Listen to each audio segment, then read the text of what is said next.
Bonjour à toutes et tous et bienvenue sur ce nouveau podcast. Aujourd'hui, on revient sur un partenariat qui a été annoncé il y a quelques heures seulement entre Riot Games, éditeur entre autres de League of Legends, et de l'autre côté Ubisoft qu'on ne présente plus. Ce partenariat aurait pour but de s'attaquer à la toxicité dans les jeux vidéo.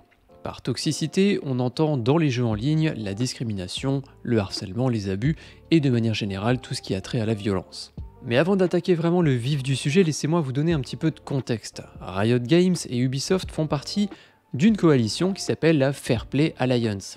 C'est un groupe de professionnels et de sociétés travaillant dans le milieu du jeu vidéo et qui a justement vu le jour pour que tous ces professionnels du jeu vidéo puissent travailler ensemble, partager les bonnes pratiques et encourager de manière générale les communautés de joueurs à travers le monde à rester les plus saines possibles. Alors, la Fair Play Alliance, c'est pas quelque chose de tout neuf. Ça date déjà de 2018, ça va bientôt faire 5 ans que ça existe. Et à l'époque, c'était environ une trentaine de sociétés qui avaient décidé de lancer ce projet. Parmi elles, Blizzard, Epic, Twitch, Xbox et quelques autres. Mais dans la totalité, il y a aujourd'hui plus de 200 sociétés qui semblent en faire partie. L'idée qu'il y a derrière la Fair Play Alliance, ou du moins celle qui est annoncée, est plutôt bonne. Avoir des communautés saines en ligne, pouvoir jouer tranquillement avec du monde sans se faire insulter à tout bout de champ, eh bien aujourd'hui ça fait rêver. Mais quand on sait que ça existe depuis presque 5 ans et que parmi les membres on retrouve notamment Riot Games avec l'un des jeux les plus toxiques au monde, ou Twitch qui a priori n'a pas l'air vraiment décidé à faire quelque chose pour contrer le harcèlement, dont on a d'ailleurs beaucoup entendu parler au fil des derniers mois dans la communauté francophone et notamment auprès des streameuses, on peut en venir à se demander si cette coalition sert vraiment à quelque chose ou si au final le but c'est juste d'être bien vu par la société. Quand on regarde un petit peu le site officiel de ce groupe et qu'on fait des recherches sur internet, on retrouve notamment 2 dates qui ressortent. 2018, lorsque ça a été créé, ça avait fait du bruit, tout le monde était content, et 2022. Pourquoi 2022 ? Parce que, comme je l'ai dit, il y a quelques heures, un partenariat a été annoncé. Mais entre ces 2 dates, eh bien on trouve pas grand chose. Quelques webinars qui ont été organisés en 2022, 2 ou 3 communiqués de presse en 2020 pour parler de la santé mentale et des impacts qu'a eu le Covid sur les joueurs et les nouveaux joueurs, mais de manière générale, pas vraiment d'action concrète. Donc autant vous dire qu'aujourd'hui, cette coalition, elle existe officiellement depuis 5 ans, mais au final, on n'a pas vu grand-chose. Mais il y a quelques heures, c'était bien la première fois qu'on a rementionné cette alliance, et ça, sous les projecteurs. Le projet qui a été lancé par Riot Games et Ubisoft en partenariat s'appelle Zero Harms in Comms. Alors en français, on peut traduire ça de différentes manières. Mon petit préféré, c'est pas de méchanceté dans les communications. Alors ça fait très soft dit comme ça, mais ça fait quand même rêver. Qu'est-ce que c'est que ce projet ? Eh bien, on va en parler un petit peu, même un tout petit peu, pour vous dire, parce qu'en réalité, on n'en sait pas grand-chose. Vous avez peut-être entendu récemment que nous avons passé la barre symbolique des 8 milliards d'êtres humains sur Terre. Sur ces 8 milliards, il y en aurait un petit peu plus d'1 milliard, donc 1/8 de la population mondiale, qui jouerait à des jeux vidéo en ligne. Donc que ce soit coopératif, compétitif, à partir du moment où on joue avec d'autres joueurs en simultané, on considère que c'est du jeu en ligne. Cette statistique, elle nous provient d'une société privée qui s'appelle Statista, c'est un petit peu une sorte d'INSEE spécialisée dans les chiffres. Si jamais vous écoutez ce podcast sur YouTube, eh bien vous avez en description toutes les sources de toute façon. Et toujours selon cette société, le nombre de joueurs jouant à des jeux multijoueurs continuerait d'augmenter au moins jusqu'à 2027, année à laquelle, selon cette société toujours et leur étude, on serait 1,25 milliard de joueurs à faire du jeu en ligne.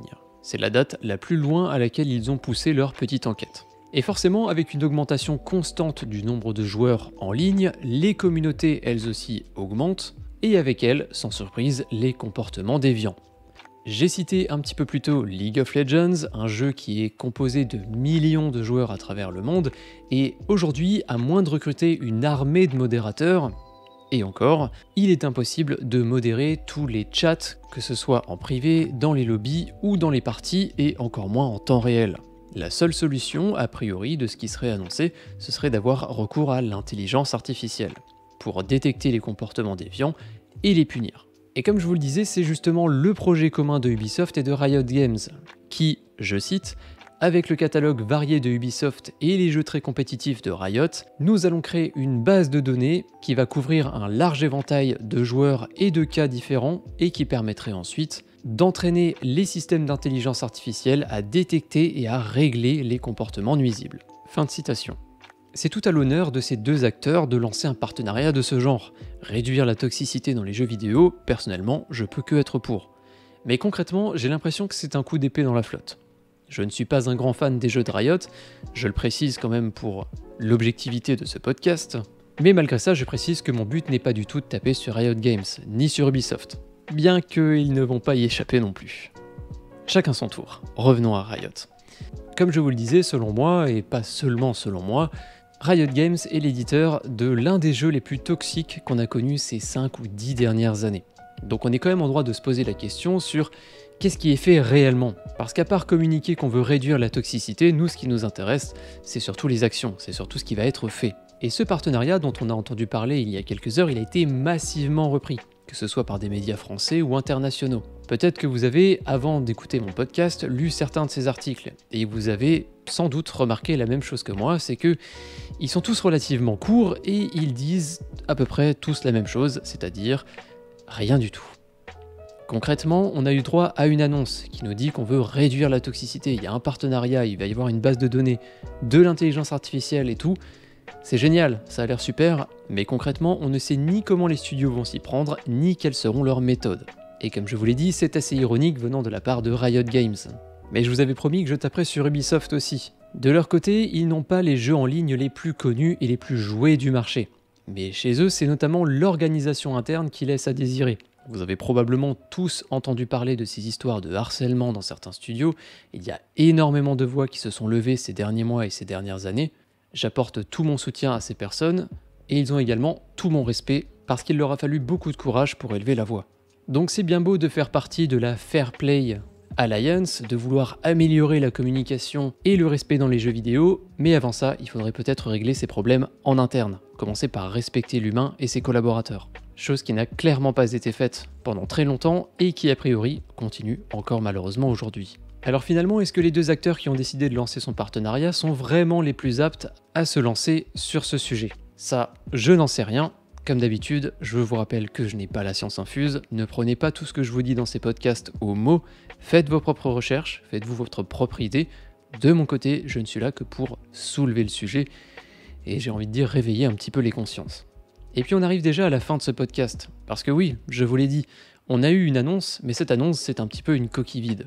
Pour être honnête avec vous, j'avais préparé un long speech pour clore ce podcast dans lequel je disais que finalement le meilleur moyen de stopper la toxicité, ce n'est pas l'intelligence artificielle mais les joueurs eux-mêmes, que c'est à eux, et donc à nous, de faire un effort. Réduire la toxicité, réduire les comportements déviants, tout ça, on peut tous y participer. Vous savez, ça me rappelle un petit peu ce mème où vous avez l'image d'une ville ultra futuriste avec un truc marqué « Le monde si personne n'était toxique ». Bah, ça me fait un petit peu penser à ça. Et au fur et à mesure que j'écrivais cette petite conclusion inspirante, eh bien, je me disais que finalement ça n'avait pas trop de sens, parce que le système de communication en ligne, il est déjà gangréné aujourd'hui. Est-ce qu'on peut encore le sauver? J'en sais rien. J'ai énormément joué en compétitif dans ma vie, et ça sur beaucoup de jeux, parfois même à haut niveau. Pour gagner, la communication, elle est primordiale, donc on ne peut pas faire une croix dessus, mais il est clair qu'il faut changer les choses. Il est clair qu'il va falloir trouver une solution à la toxicité et aux problèmes de communication qu'on rencontre aujourd'hui. Alors malgré tout ce que j'ai pu dire un petit peu plus tôt, il y a quelques minutes, sur les deux éditeurs concernés par ce partenariat, et sur le fait que cette annonce, c'est un petit peu comme pisser dans un violon, j'ai quand même de l'espoir. J'ai toujours pensé, et je pense toujours, que prévenir la toxicité, plutôt que de la punir, est la bonne manière de faire. C'est un peu une mentalité de développeur, de bon développeur. S'attaquer à la source du problème plutôt qu'à la conséquence. Mais cette source, aujourd'hui, elle devient si massive qu'à l'échelle humaine, on ne semble plus en manière de la contenir. On en vient à devoir faire appel à l'intelligence artificielle. Quoi qu'il en soit, en attendant d'en savoir un peu plus sur ce projet No Harms in Comms, c'est à nous, les joueurs, de faire un effort et de limiter au mieux la toxicité sur les jeux qu'on aime. Je ne suis qu'une petite voix sur internet, donc à mon niveau, je ne peux pas faire grand chose à part élever les consciences. Rappelez-vous que les jeux qui intègrent un système de communication intègrent aussi un moyen de le désactiver, et ça, que le problème vienne de vos adversaires, vos coéquipiers, ou vous-même. Merci d'avoir suivi ce petit podcast jusqu'à la fin, j'espère qu'il vous a plu. Aujourd'hui le sujet était malheureusement un petit peu plus déprimant que d'habitude, mais c'est un sujet important et je voulais vous en parler. Croisons les doigts pour un sujet plus joyeux la prochaine fois, croisons les doigts pour trouver une solution à ces problèmes de toxicité en ligne, et rappelez-vous que la solution à ce problème, elle va commencer par vous. A très bientôt, et merci de m'avoir suivi. Salut.